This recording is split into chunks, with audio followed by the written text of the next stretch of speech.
Storygram Network. Hosting for this podcast is generously provided by Transistor at transistor.fm. Hi, my name is Laurelee, and this is It's Not About Food. So it's not about food, and it's not about weight. What is it about? Everything else, because it's never ever about food or weight, never ever, not even one time, not ever, ever, ever.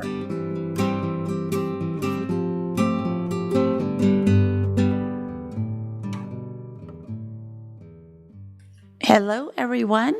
This is Laurelee Roark from It's Not About Food, and I'm going to talk about body wisdom today. And the front of the card is a beautiful picture of the goddess, and she's sort of in front of a tree, and it just almost feels like she is the tree, and she is the earth that she's growing into, and she is the world, if you will. It's a beautiful card, and I did not draw it. I wish I had. I don't have that skill, but it is a beautiful card, and her little deer animal is sort of just being there with her, being in its own little body wisdom and supporting her in hers. So the back of the card says, body wisdom is the inherent wisdom we each hold within our own bodies that tells us what we need physically, emotionally, and spiritually. When we listen to the wisdom of our bodies, we intuitively know how to feed ourselves, satisfy our needs, and accept our natural bodies. And for me, this is such a powerful idea and recovery tool, is to believe in the wisdom of the body, to believe that our bodies know how to pee, they know how to go to sleep, they know how to wake up, they know how to eat, they know how to walk, they know how to do everything that we can do with our bodies, that we do not have to micromanage them, and we don't have to will them into doing something else. We can do that, and people do that. And I spent a lot of time trying to, first of all, I didn't believe that my body had any wisdom. I thought my body was just an appendage that I had to force and beat up and make it do something I wanted it to do. So when I got the concept of that it has its own wisdom, it knows I don't really need to tell it what to do and when to do it, as the good parent of my body, if you will, or maybe my body is my good parent to me, but as the one who can drive the car, I guess, it's my job to take care of it, just like it's my job to take care of my pets. And when my child was younger, it was my job to take care of him. There's a wisdom here in that, and that I can be in partnership with my body and listen to it and believe in it. And I did not have that when I was struggling with my eating disorder. And so many of my clients come in and they would rather believe in a TV show than in their own bodies. We'd rather believe in a piece of paper that has a diet on it than our own bodies. There's a story in my family that when I was born in 1951, what was the thing to do was timed feedings. So I'd be crying in the crib, crying because I'm hungry, and my mother would look at her watch and say, well, you can't eat yet. You have to wait. It's another hour before you're supposed to eat. So right from the very get-go, I could not trust me. I had to wait. I had to wait for a time or a person to tell me what to do. And I think that stayed with me in a lot of my eating disorder over the years. I am so glad to have Patricia here talking with me, being on the show today, talking about body wisdom. I'm not sure if I know many other people that would know more about this than her. So I really appreciate her being here today and very honored to have you. And I'm going to turn the show over to her, and she could tell us what she's doing, where she's going these days, and what up. Well, first, Laurelee, I wanted to really thank you for inviting me onto your podcast. I'm very happy and honored to accept your invitation. And I just learned you and I were born the same year. Wow. It was a very good year, right? It was a very good year. Yeah. It's the Yes, best year. indeed. And you sent me your beautiful deck of body love cards. And I said to you on the phone, oh, I'm a Libra. I'm going to have trouble selecting a card, that we could focus on for this talk. And I went through the deck and I had picked out maybe 5 or 6 cards. And I realized all the other cards were really embodied in body wisdom. It was Yes. really all there, whether it was truth, Yeah. fullness, Yeah. trust, boundaries, feelings. If we are able to make contact with ourselves, and I say it that way because I think for most of us, we can relate to the story you told about right from birth, having something come in and intercede between our natural inclination to meet our needs and outside force saying, no, don't listen, I know better. Yes. And we spend probably a lot of our adult life trying to come back to that connection. Yeah. And when you think about that, my mom was trying to do what somebody else had told her. So it wasn't even coming from my own mother. There was probably a man doctor that decided this. I don't know why, decided that this is the way to do it, and did not think that there would be me and maybe probably a lot of little kids that would be suffering from it forever, for a long, long time. So, yeah, these things that we do, maybe innocently, that blow up in our face or blow up in somebody else's face. Best of intentions. Yeah, and when we just go back to, oh, trust my body, what a concept. But as a little baby, they are trusting their body. They do know when they're hungry, and they do know. Connected, Yes. right? And the messages come out. And if those messages are read correctly and then responded to and honored, we learn to do that for ourselves. And if that doesn't happen, then it's years of trying to get back to a point where we trust what we're feeling, but even deeper than that, that we can actually feel what's going on in our bodies. I wanted to add that part of the parenting then, and I think it's very much a part of parenting now, is training your child to sleep through the night Yeah. and not responding to crying, and just let them cry it out. And then somehow they're going to learn to fall asleep as if a baby wouldn't know how to do that. And Yeah. so from very early on, our cries for our needs aren't being met, right? And then somewhere along the way, we shut down and we learn to cut off that awareness of what we feel, which is the information about what we need. And then we try, as you were saying, to go to all of these externals. And of course, in your podcast, it's not about food, right? A lot of the focus is on some external expert, some authority that can actually tell us what we need to eat, how much we need to eat, when we need to stop, what we should weigh, all of those things. Right. On and on and on. On and on and on. Because we certainly cannot trust ourselves. We can't trust ourselves to have our own bodies, and we certainly can't trust ourselves to take care of our little child. I remember, I don't know how to do this. There's no instructions, but you do know how to do it. It's okay. Find your way. Right. Yeah. If you trust yourself. If you trust yourself So and trust much the of baby. the therapeutic work is about reconnecting with feeling and then learning by testing out whether you can actually trust that you really do know what you need, and that in most cases you also know how to get those needs met if you feel that you have a right to need. That's And- right. That is such an important part. right? Especially as women, right? Yeah. And as little girls, focus on everyone else's needs because that's where you get affirmation and that's where you get connection. And that's what you're here to do, serve. I feel like I hopped off of the operating table from my being born and just said, can I get anyone anything? Does anybody need, can I get you a cold drink? Because I was always the one that was like, let me take care of everyone around me. Meanwhile, my little body or my little self was like dying in the corner. Yeah, precisely. that we get so attuned to everyone else's needs, and that somehow, I don't know if we're sold a bill of goods or whether we just kind of figure that if we take care of everyone else, then we're going to get taken care of. And that just isn't how it works. We have to start with really learning to take care of ourselves. And I was going to share with you, when I went through my graduate program in training to become a psychotherapist, one of the readings I came across this word I had never heard before.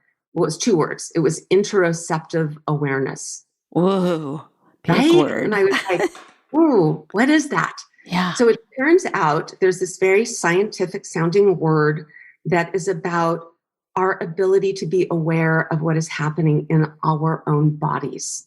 So it's physiological need, and it's also the emotions that move through our bodies. And I tell people I work with, and I'm pretty sure you do too, that emotions are energy in motion. Yeah. And they're meant to flow out of us and both inform us of what we need and then help us to move forward with getting those needs met. And most of the work I do is really about helping people to learn to reconnect with their awareness of what's happening in their bodies. And then, as you said, learning to trust that. Oh, yes. Yes. Learning to trust it. And I think about, it's not that I didn't want to trust it. It's no one told me I could. In fact, I was told the opposite. I was raised in a Catholic boarding school. We had to take a bath by putting a sheet over our bodies with a hole cut out for our head, pick up the sheet, step into the bath, and put the sheet over the bathtub, take your bath. So you weren't even allowed to look at your body naked, your own body. So for me, right then, there was a huge disconnect. There was my head and a big white cloud. That was my body. Wow. That is just the perfect metaphor, right, for that floating head where we try to get through life thinking our way through things and really getting caught up in all of the thoughts and completely disconnected from our bodies where the real wisdom and the real answers are. Right. And if I didn't do that, I got in trouble. So to go along to get along, okay, I don't know why I have to do it like this, but who am I to question the friggin' Catholic Church? So I'm one tiny person. So yeah, I think when I work with people and when I worked with myself about this, it was sort of like, no wonder you thought this. No wonder you did this. No wonder this was how you worked it out within yourself. Of course, it makes so much sense now. Which is so much nicer than, I'm crazy and I'm never going to get well and nothing is ever going to be good for me again as long as I live. That's where I would go. Wow. Yes. Because the good news is that eating disorders are really curable, healable. Yes. We don't have to continue to live this way. Yep. But the comment you made about kind of learning that this is how you get along is actually the pivot point for healing, which is that it's actually in learning to be brave enough to feel. Yes. And then to express those feelings and then honor those needs. That is really how we get along. And it's difficult. It's really frightening. I mean, how many times do you hear people when they start to cry say, "Oh, I'm sorry," and Of apologize? course. Yeah. It's just stunning. It's our culture. I don't know how prevalent it is in other cultures to apologize for this feeling coming from the heart and being expressed. Yeah. Or having a problem. I'm sorry I can't figure this out. Or can you open this for me? I'm sorry I can't. It's just, I think we as women, I of course see it in men, but women, we're always apologizing for our very existence. I'm sorry I'm here. Sadly. Yeah. Right? It's so true. The old story from when I was growing up was don't win at tennis kind of thing, like let the boy win. And I think it really also cut across the gender lines. Like it was better to let the other person go first and to win and to give that attention. And again, like I said, somehow believing that then you're going to receive. And I remember when I used to describe to people that really what you're doing is sending the message that you're a doormat and that I'm just completely here for you. I have no needs. And that the people who gravitate toward the person who's acting like a doormat are typically people who are looking for someone to walk all over. So it's really, really, really not the way that you get your true needs met by overextending yourself and not taking care of what you really need. Yeah, and I can remember just talking about this is that there's also a lot of pressure, especially for us to look a certain way, be a certain way, so that you will get taken care of, so that you will get a job, so that you will get a man, so that you will get your needs met, whatever it was, that was your coin. My coin was to look a certain way. I come from a very Lookism family. It was all about how you looked. It wasn't about who you were as a person or how good or bad you were. Well, we weren't bad. We were little kids, but it wasn't about that. It was about how you looked. I wear glasses, and I've worn them since ninth grade, but I probably should have had them as a child, much younger. But I can remember I would squint, and I said, Mom, I think I need glasses. She was like, yeah, no, they don't look good. And I was like, well, how does this look? Squish up my face really much. She goes, well, don't do that. Sit up closer. It was like, again, my fault that I had a problem. And the problem was my eyes were whatever. They didn't see 20/20. It's not that they were bad. They just weren't there like that. And I learned that even if I can't see, I look better. But that's what's really important. That's what's right? really important. And that's where I needed to just stay with that.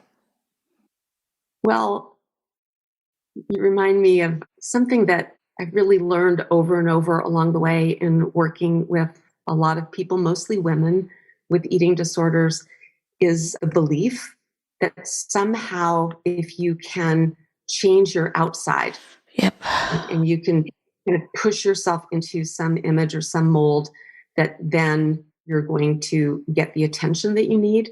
And I was thinking particularly about a woman that I worked with several years ago who actually was a professional model and one of just a strikingly beautiful woman who sat across from me and wept and had no idea that anyone would see her that way and had such insecurity, not only about how she looked, but just feeling so inadequate. Yes. And that it's really not about how you look. It's about how you value yourself and what you bring to the world. So many of us have tried to squeeze into some crazy fashion, or for me, it brings back memories of years and years of battling my curly hair.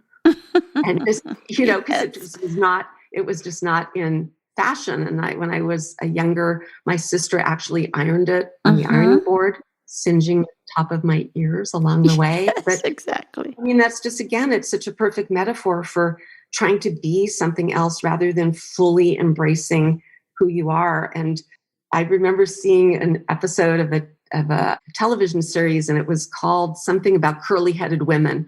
It was just about embracing that. And I thought, wow, what a crazy idea. And they were just talking about, these kind of wild women who just let their curls go and aren't trying to just fit the straight and narrow. And I thought, wow, that's a new concept. Yeah. Well, isn't that the way with all of it? Whatever thing that we judged was not good, Carol and I came up with the idea of these cards, and neither one of us can draw, but we wrote the cards. But we would, working with artists, trying to tell them what we saw in our mind's eye of what the cards should look like, and each card is different. And we wanted to use many different bodies for the goddesses because we're not all the same body, and just different things that we've worked on ourselves. Like, well, my limbs are too long. I'm too flat chested. My hips are too big. My breasts are too big. For what? These are just the bodies. And our female bodies have been this way since time began. There's been different kinds of shapes and sizes. So why is it now, in the last couple of 100 years, that it's a disease to have big breasts or big hips or a big belly or a butt or flat chest or big nose? Or why would that be all of a sudden? It's because people can make money on that, on you doing something different than that. Well, there certainly is a huge industry. Yeah. And I think because of the way we're raised, that so many of us feel like there is something inherently wrong with us. Whether it's that we're too emotional, or our energy is too big, we're too loud, we're too much of something or not enough of something else. And the healing is really about learning to deeply appreciate who we are, and that self-love, which is almost cliche at this point, but is an actual embodied experience, that joy of being alive and a deep appreciation for what each of us brings, that's really a healing. Storygram Network. Welcome to One Media. When you're whining with nurses. It's a place I like to call The Bleed. My name is Laurelee, and this is It's Not About Food. Rich flavor is one of your favorites. You'll want to join me on the Wine Road. The art of being yay isn't just something he developed.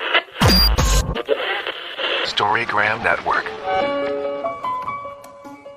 Yeah, and I don't mean to be only talking about women have had this thing. When I go into schools and talk about this issue, I bring a group of young peer educators with me because I can sit up there as blah, blah, blah, blah, blah, but somebody closer to their age talking about the issue, they'll perk up and listen a little bit more, for sure. But I often tell the boys, you will either know somebody with an eating disorder, chances are, in your life, or you'll have a daughter, or you'll have a wife or a girlfriend or a boyfriend or whatever, and they will have this issue, so you might as well know what to do about it. But they're coming after you too. You are a source of income. And I want to say the media, but really it is the advertising agencies of the companies. They're spending a lot of money to make you feel bad about yourself, so you'll buy their product. Exactly. Yeah. Yeah. Sadly true. And then it just gets further and further and further away from the body wisdom, from what you have already at your fingertips, really, literally at your fingertips. Yeah. I just spend a lot of time when I'm working with people helping them to learn how to reconnect, and that so much of it is in the breath. And Yes. What I usually say is, isn't this incredible that it's free? Yeah. Always accessible. You can actually do it anywhere. If you're sitting with a bunch of peers or at a business meeting or wherever, once the pandemic is over, people can't notice that if you're just slowing down your breath and taking a nice, slow, long inhale, and then a longer, even maybe double time exhalation. Yes. And you do that a couple of times. And I always love that moment of wonder on the face of the person I'm working with when then I say, how do you feel?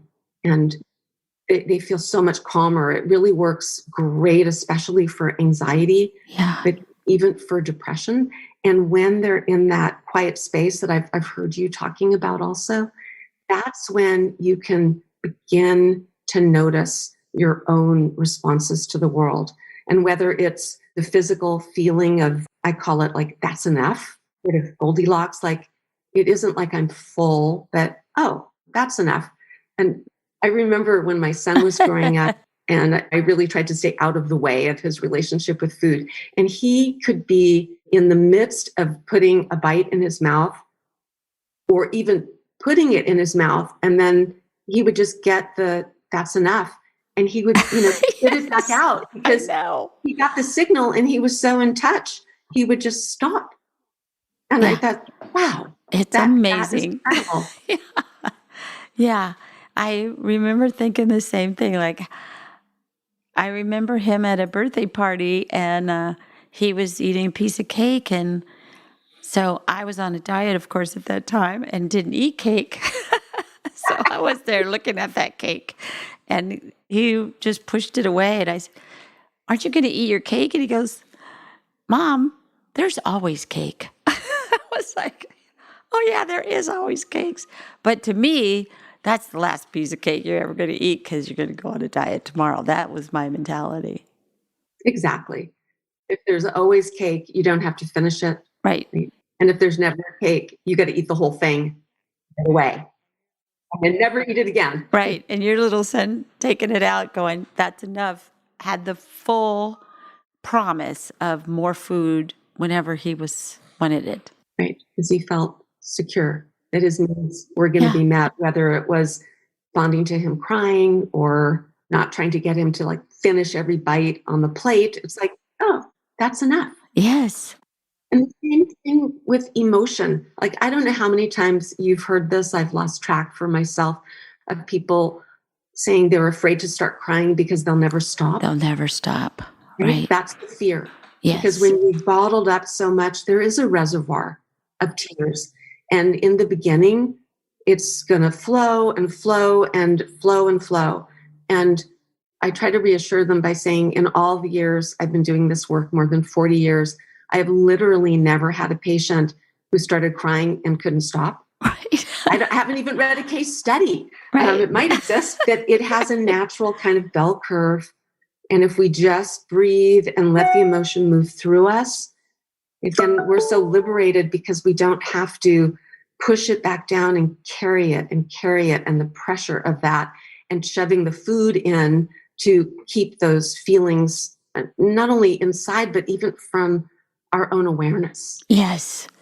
Well, what you're saying is so important about that, again, trusting ourselves, accepting and trusting ourselves, the inherent wisdom that if you have a lot of tears, well, of course you have.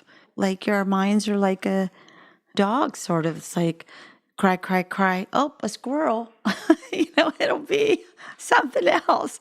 But I have clients do this. Say, if I start getting angry, feel your anger. I mean, anger tells you your boundaries were crossed. It's good. We need it. If I get angry, I'll never stop. I'll just be horrible.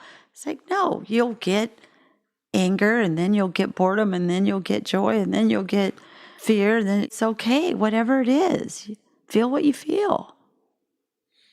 I love what you said about the anger, for example, really serving a purpose. And when we're cut off from what we feel, we don't feel the signal of a boundary being crossed or there even being danger. I don't know if have you read the book, The Gift of Fear?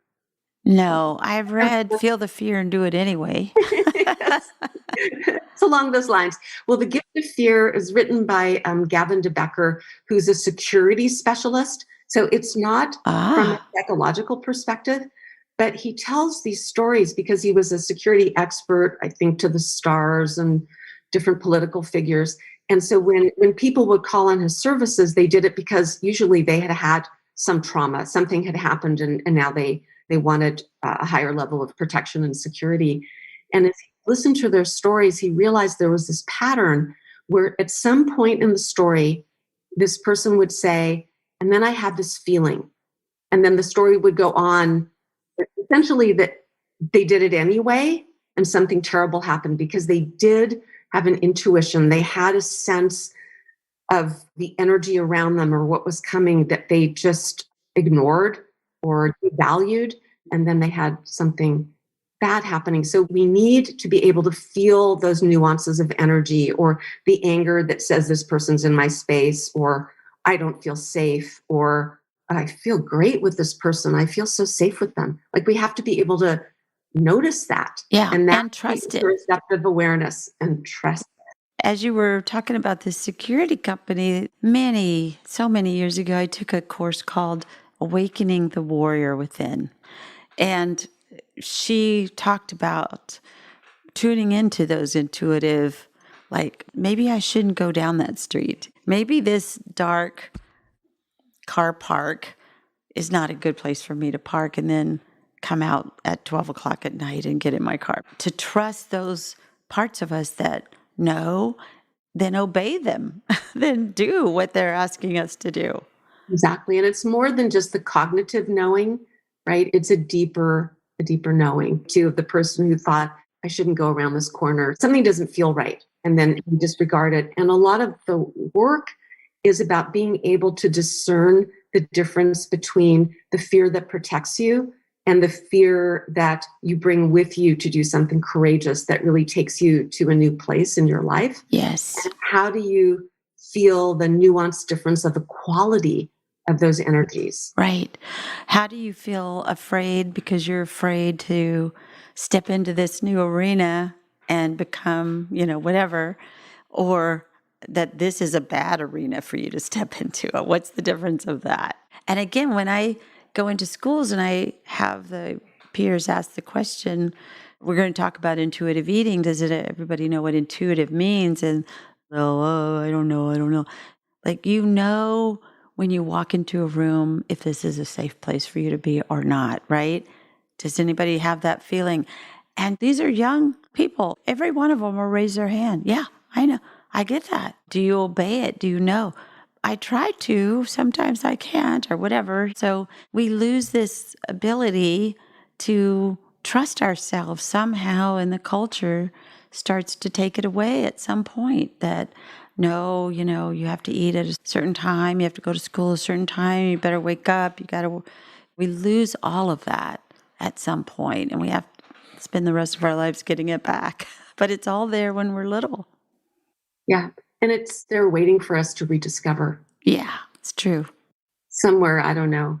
I don't think it was maybe in the 70s or, in this kind of era of different kind of self-exploration. I remember there was a lot of image of like cords, almost like an electric cord that was flopping around and wasn't plugged in. Yes. And I thought that it's like you kind of have to grab that and reconnect inside your body and to bring all of the attention back inside your body. And so often I'll say to somebody, well, how do you feel? And I'll watch their eyes roll up into their brain. Yeah. Yeah. Right. And then I'll go, no. What do you think you feel? I want, and then it's just leading them back because they don't even know the way. And it's so revelatory. Yeah. And so often you ask that question to somebody with an eating disorder or body disturbance or whatever, how do you feel? And I feel fat. It's like, oh, fat's not a feeling.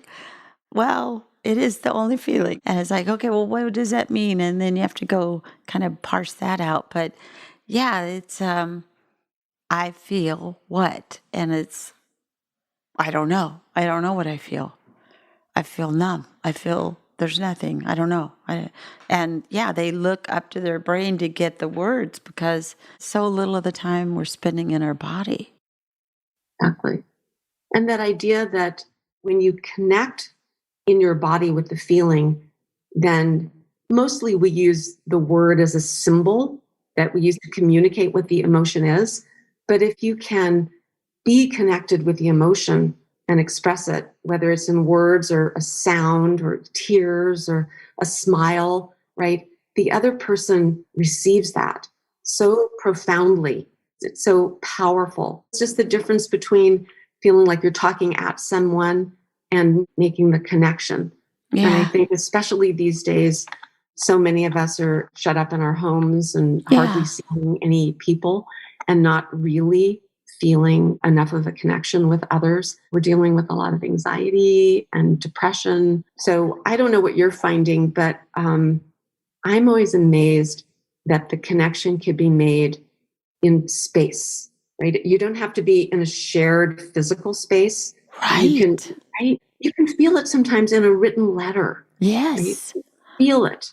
And finding the same thing with working remotely, that if we can get the connection, and I'm not finding it very difficult to do, then the healing happens.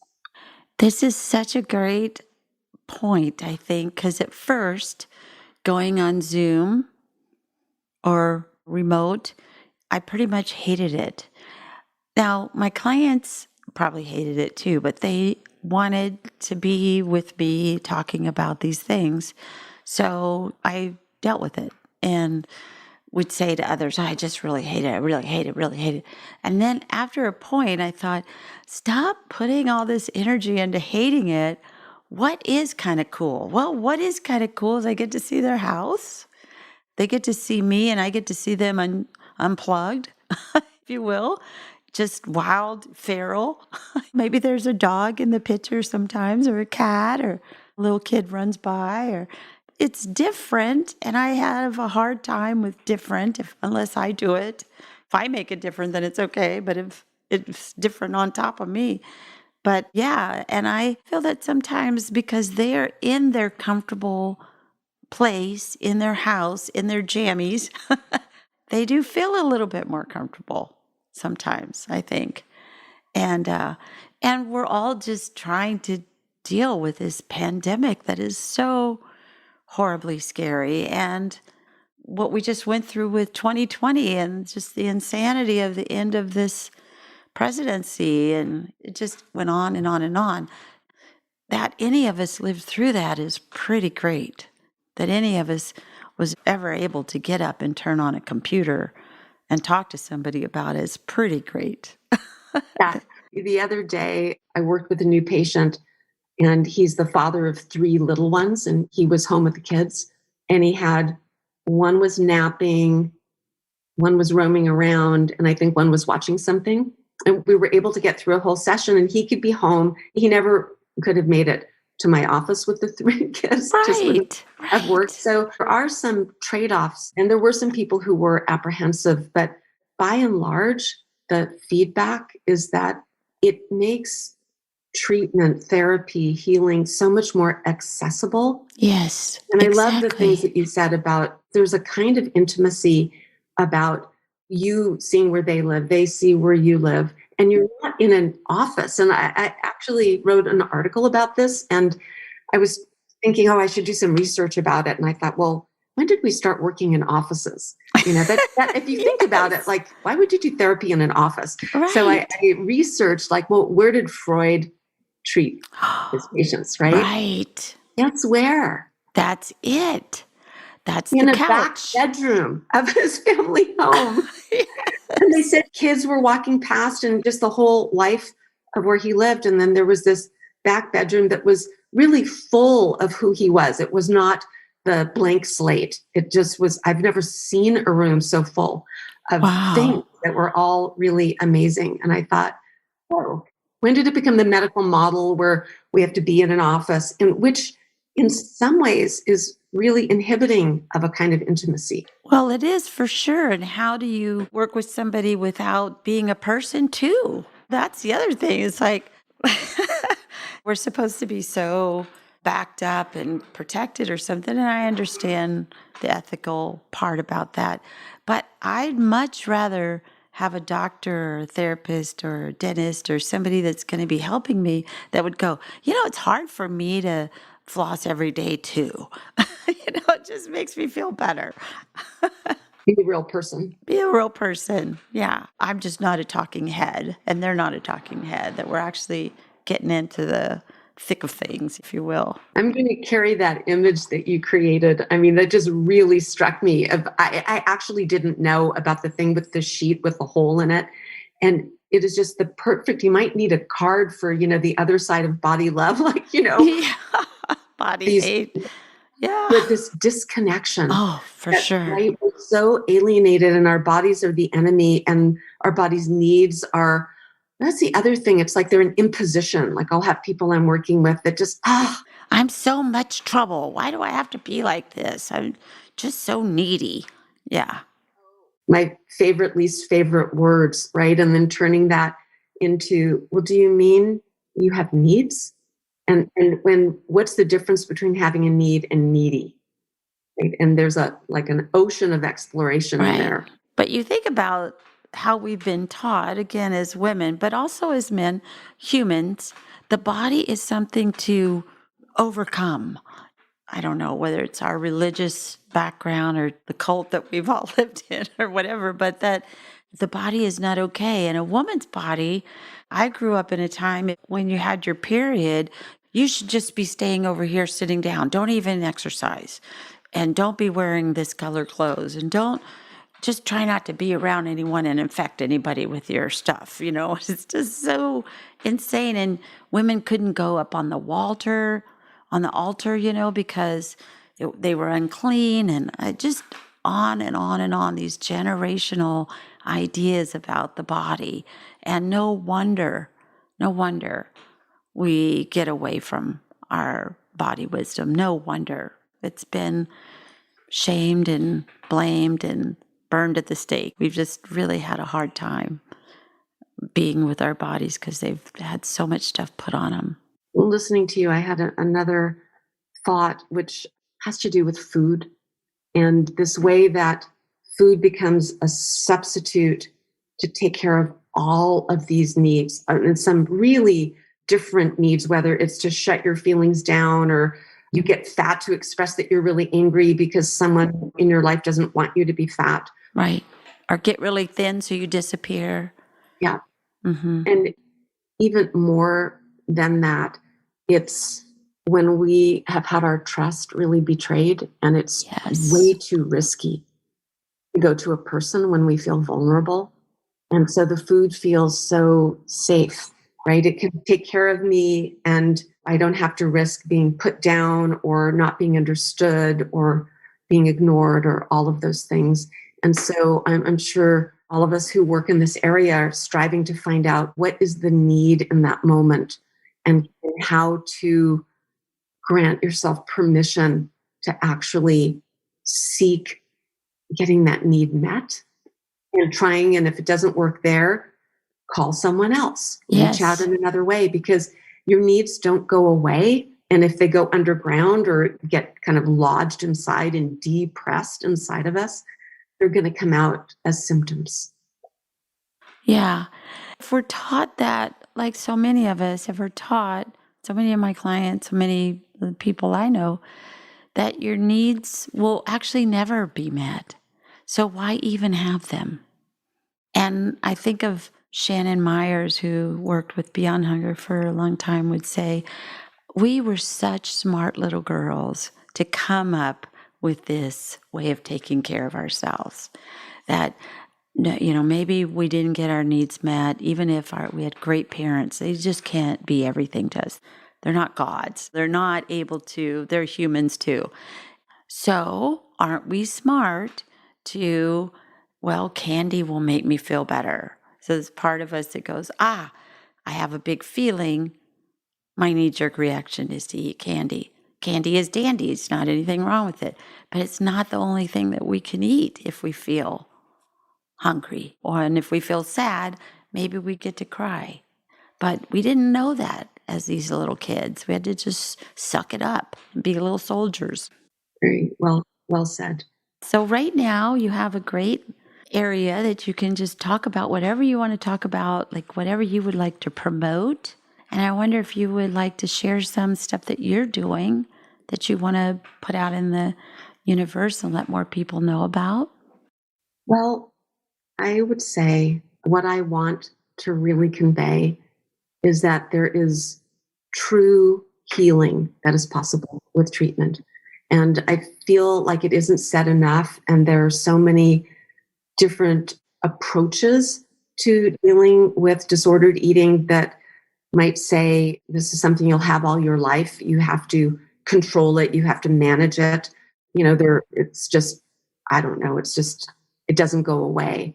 And that is absolutely not my experience, and it's not my belief. And when I talk about this with people I work with, and that no one's ever said that to them, and that there really is a way, and that for you and I and people who do this work, I think of this as a kind of guide on the path, that we've been down the path and we're holding a torch. So we light the way and walk together, but that there is a path out of this, and it's about that reconnecting within, like the way out is in. That's right. That's a great way to say it. And I tell my clients, all it is I've just gone through maybe a half a door more than you have.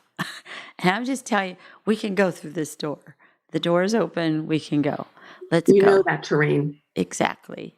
And it's not going to kill you. You're going to be okay. These are feelings that you have anyway. And there is recovery. You do not have to have this the rest of your life. As long as we swim in this little fishbowl that we're all in right now, there's going to be a lot of stuff said to us, but we can not believe them. We can take them in our head and think about them, and then, I don't know, come up with, yeah, that's not going to work for me anyway to believe that about myself. And that's where the breath in, Yes. like think about it, and then you breathe it in. Yeah. And does that feel true to me? Does that feel right? Because so often when I'm working with people, I'll say something and trying to read where it's landing, and they'll just say, that's true. Like they feel the truth of it, even if they're not there in their own life experience yet, they know. They know. They feel Right. the truth of it. And that gives them courage to keep walking down the path. Yes, exactly. So that's what I want to promote, that have the courage to, make the call if you need help, to make sure you find the right fit for you, because it really is about that. And it is my contention that you will feel it in the first contact on the phone. Absolutely. Without a doubt. Listen to right? that. Yeah. Into that, Yeah. because that's there. And because the road gets pretty bumpy and tough at points. So you want to have that baseline, like, I feel this connection with this person, so I can trust them when I get really scared. They've got me. Exactly. Well, I wonder if you would read this last part of the Body Love card. Today I will practice. Today I will practice trusting in the wisdom of my body. I will listen to my body when I'm hungry and full. Listen for what my body wants and needs, and trust the intuitive voice of my body. Oh, yes. Amen, sister. Yeah. So I'm so grateful for you being on. When we were talking, I said, I got to tell Carol that you were on today, because she'll just be really happy about that. But thank you very, very much for taking time and being on this. I'm really grateful, very honored that you took this time to be on the show. Thank you for listening. You can find me on all the social medias at It's Not About Food. And if you would like to get the show a week early and ad-free, you can become a member at Patreon. Search It's Not About Food podcast. Thanks so much.